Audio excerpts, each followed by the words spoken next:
जय हिंद। हम और आप कभी न कभी किसी न किसी धार्मिक स्थल पे दर्शन करने के लिए ज़रूर जाते हैं। वो यात्रा जब हम करते हैं तो हमारे जो भी पड़ोसी हैं या फिर दोस्त हैं वो हमसे एक विनती ज़रूर करते हैं कि जब वापस आना तो कुछ न कुछ प्रसाद वापस लेके आना। अब आप महसूस कीजिए कि आप घर वापस जाते हैं, उनके लिए कुछ प्रसाद निकाल कर उन्हें देते हैं, वे प्रसाद का सेवन भी करते हैं, बट उन्हें पता चलता है कि जो वे प्रसाद खा रहे हैं वो शुद्ध नहीं है, यानी कि उसमें गाय की चर्बी भी मिली हो सकती है या फिर सूअर की चर्बी मिली हो सकती है।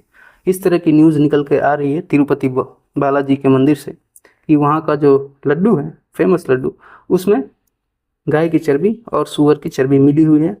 ऐसा कहना है गुजरात की एक फूड लैब रिपोर्ट का। वेल, क्या है पूरी सच्चाई, आइए बिल्कुल विस्तार से इसको समझते हैं। सबसे पहले हम लोग मंदिर के लोकेशन को समझते हैं कि मंदिर कहाँ पे लोकेटेड है। यदि आप भारत के सेंट्रल से साउथ ईस्ट की तरफ देखेंगे तो यहाँ पे आपको लोकेटेड है आंध्र प्रदेश।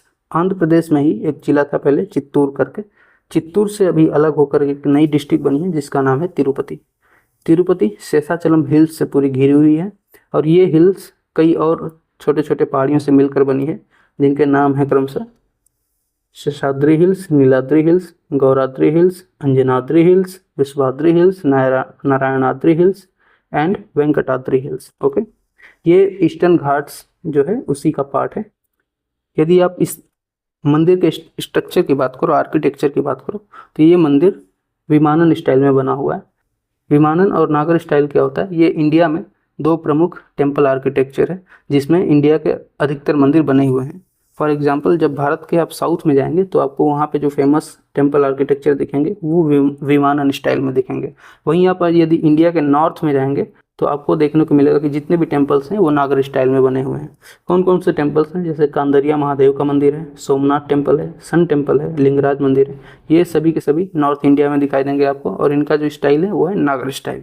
वहीं विमानन स्टाइल की बात करें तो इसमें आपको बृहदेश्वर का मंदिर दिखेगा, मीनाक्षी मंदिर दिखेगा, विरूपाक्ष दिखेगा, रंगनाथ स्वामी, तिरुपति बालाजी मंदिर। ये सारे के सारे मंदिर विमानन स्टाइल में बने हुए हैं। अब विमानन स्टाइल और नागर स्टाइल में अंतर क्या है, इसको भी थोड़ा सा समझ लीजिए। तो जो नागर स्टाइल है यानी कि नॉर्थ इंडिया का जो स्टाइल है, तो उसमें जो शिखर है वो थोड़ा सा कर्व्ड होता है, गोलाकार होता है। वहीं यदि आप साउथ इंडियन मंदिरों की बात करें तो उनके जो शिखर होते हैं वो गोलाकार ना होकर के सीढ़ीदार संरचना होती है उनकी, कुछ इस तरह से। ठीक है, ऐसे ही ऊपर जाएगा फिर ऊपर से नीचे आएगा। इसके साथ ही और अन्य कई सारे अलग अलग इसमें अंतर हैं, जैसे कि नॉर्थ इंडिया के जो टेम्पल्स हैं उसमें आपको कोई भी बाउंड्री नहीं देखने को मिलेगी। वहीं साउथ इंडिया के जो टेम्पल्स उसमें आपको बाउंड्री वॉल देखने को मिलती है और उस बाउंड्री वॉल का जो एंट्री गेट होता है उसको गोपुरम कहते हैं। साथ ही इस बाउंड्री के अंदर आपको साउथ इंडिया में एक कुआं भी देखने को मिलता है जो अक्सर सभी साउथ इंडियन मंदिर के अंदर प्रेजेंट होता है।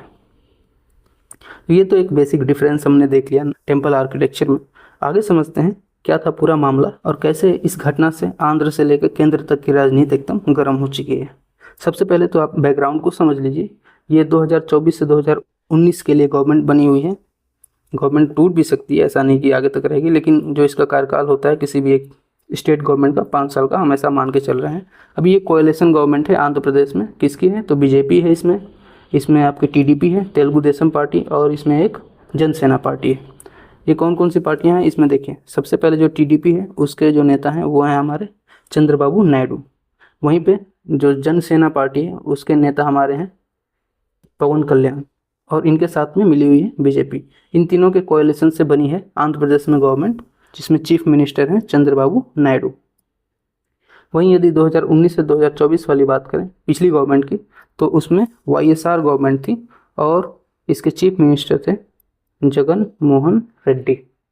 अब विवाद और मुद्दा क्या हुआ, जो अभी करंट चीफ मिनिस्टर हैं इन्होंने पुराने चीफ मिनिस्टर पे ये एलिगेशंस लगाए कि इनके कार्यकाल के दौरान जो तिरुपति मंदिर में लड्डू बना करते थे वो लड्डू शुद्ध नहीं थे, वो लड्डू में अशुद्धियाँ पाई गई हैं, ऐसा चंद्रबाबू नायडू का कहना है।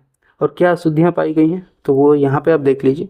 इन्होंने एक रिपोर्ट पेश करी जो आई थी आनंद गुजरात से। ओके, आनंद गुजरात से ये रिपोर्ट आई थी। जो एनडीडीबी है, नेशनल डेयरी डेवलपमेंट बोर्ड, उसी की एक ऑर्गेनाइजेशन है जिसका नाम है काल्फ। काल्फ stand for centre for analysis and learning in life stock and food. तो इसका एक रिसर्च आया और इस रिसर्च में ये बात निकल के आई कि जो घी यूज किया गया है मंदिर के लड्डुओं को बनाने में वो घी की क्वालिटी सही नहीं है। क्यों क्वालिटी सही नहीं है? तो इसमें इन्होंने बताया कि इस घी में या फिर जो उसमें घी मिला है लड्डू में, उसमें फिश ऑयल के साथ बीफ टैलो और इसके साथ लाड कहते हैं सूअर की चर्बी को, और बीफ टैलो होता है गाय की चर्बी। तो ऐसा इस रिपोर्ट में निकल कर आया है कि लड्डू जो YSRCP जगन मोहन रेड्डी के कार्यकाल में बन रहे थे वो अशुद्ध थे, ऐसा चंद्रबाबू नायडू का कहना है।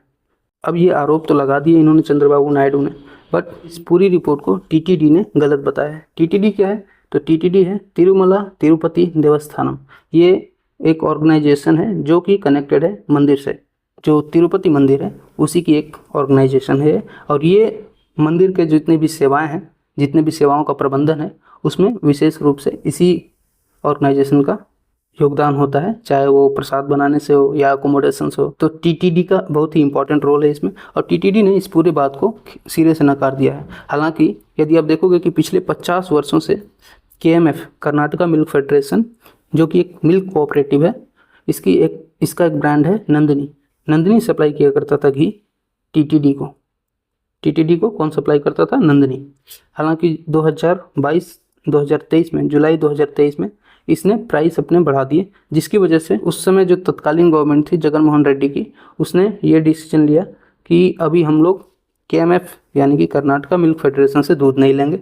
और एक बिडिंग हुई, और बिडिंग करके 5 अलग अलग कंपनियों को ये दिया गया न्योता कि आप आइए, आप घी को प्रोड्यूस कर सकते हैं, घी दे सकते हैं TTD को। ओके। हालांकि TTD का पहले से ही विश्वास बना हुआ था KMF के ऊपर, और TTD ने कुछ समय बाद ही आपको देखने को मिलेगा कि अगस्त में इन टेंडर को कैंसिल कर दिया और फिर से KMF के पास चली गई कि हमें आपसे ही घी चाहिए। यहाँ पे मसला बिल्कुल शुद्धता को लेकर के ही है, क्योंकि जब आप आस्था से संबंधित किसी काम में जुड़े हो तो आपको शुद्धता का बिल्कुल ध्यान रखना पड़ेगा, वो हजारों लोगों की आस्था के साथ खिलवाड़ हो जाएगा। खैर, जिस बात को लेकर के इतना विवाद हो रहा है, जो रिपोर्ट प्रोड्यूस किया है गुजरात के लैब ने, उसके ऊपर भी कई सारे सवाल उठ रहे हैं। जो रिपोर्ट गुजरात की कंपनी ने प्रेजेंट किया है उससे यही बोला जा रहा है कि जो घी का सैंपल आपने एनालाइज किया है, क्या सबूत है कि ये वही घी है जो यूज किया जाता है हमारे लड्डू को बनाने में? फिर उसके साथ एक और प्रश्न सैम्पलिंग को लेकर उठता है कि किस तरह से जो साइंटिस्ट हैं उन लोगों ने सैंपल्स को उठाए हैं, क्या वो सैंपल बिल्कुल प्योर थे, एकदम मंदिर से उठा कर लेकर गए थे, या बीच में कहीं सैंपल में मिलावट हुई थी? इन सब को लेकर के मुद्दा बिल्कुल गर्म है, और बात इतनी बढ़ गई है कि सुप्रीम कोर्ट को भी इसमें आना पड़ा। बीच में आई है सुप्रीम कोर्ट, और सुप्रीम कोर्ट ने जारी किया है नोटिस कि जल्दी से जल्दी जो हमारे पुराने ये CM रह चुके हैं आंध्र प्रदेश के, जगन मोहन रेड्डी, और जो TTD हैं तिरुमला तिरुपति देवस्थानम, इन दोनों को कॉन्फिडेंस में लेकर के जांच देने के आदेश जारी कर दिए हैं। हालांकि इस मुद्दे पर कई अन्य नेता और मंत्री लोगों की विशेष टिप्पणियां आई हैं। चलिए एक एक करके इनको सुनते हैं। This is a very serious issue concerning to all because इसमें ज़्यादा लोगों का श्रद्धा है, तो इसीलिए जो प्रेजेंट आंध्र प्रदेश के माननीय मुख्यमंत्री जी ने जो बोला है ये बहुत ही गंभीर मामला है, तो इसीलिए इसका पूरा डिटेल्ड इंक्वायरी होना चाहिए। तो डिटेल इंक्वायरी के बाद में जो भी गलती किया है उनको जरूर सजा मिलना चाहिए। YSRCP की तरफ से भी कहा गया कि सैंपल जो लिए गए हैं वो अभी इस सरकार में, मतलब Chandrashekhar. No, I don't want to add anything more. Whatever the Honorable Chief Minister said, that is a very, very matter of very serious concern. उनको कहा है कि आप तुरंत एक जो आपके पास अवेलेबल रिपोर्ट है वो रिपोर्ट आप मुझे भेज दें। उस रिपोर्ट को मैं एग्जामिन भी करूंगा, स्टेट रेगुलेटर से भी बातचीत करूंगा, उनका क्या कहना है उसको भी जानूंगा। उस जो रिपोर्ट है जिस सोर्स से आई है उस रिपोर्ट को पूरी तहकीकात करके उसके सारे पहलुओं को ध्यान में रख करके suitable action will be taken accordingly. जो भी कानून के दायरे में और जो भी हमारी नियमावली food safety standards authority of India के तहत आती है उसके तहत हम इस पर कार्रवाई करें। This so-called controversy concerning our temple is very unfortunate. The worst part is, why did Chandrababu Naidu resort to such practices? He knows very well that during the course of these 100 days, Chandrababu Naidu failed on every promise what he made to the people during his election campaign. He failed on every campaign. He failed on every promise that is mentioned in the manifesto. In the manifesto, he spoke about Super 6. In the manifesto, he spoke about Super 7. And after 100 days, he stands in a situation where people are cursing him for not delivering on those promises. And to divert people's attention from this act of his, he had stooped down to the extent of tarnishing the image and reputation of our temple. JP Nadda ने भी बाकायदा बात करी है मुख्यमंत्री से वहीं आपने जो राज्य का ये वो भी कह रही है कि सीबीआई की जांच होनी चाहिए कि पूरा मामला है। देखिए, मेरा अपना मानना है कि मैं ये कांग्रेस की प्रवक्ता होने से ज्यादा एक हिंदू धर्म की अनुयायी होने के नाते इसका जवाब देना चाहूंगी। हिंदू धर्म का हर अनुयायी आहत है, क्योंकि तिरुपति बालाजी का जो मंदिर है वो आराध्य का और आस्था का बहुत बड़ा प्रतीक है।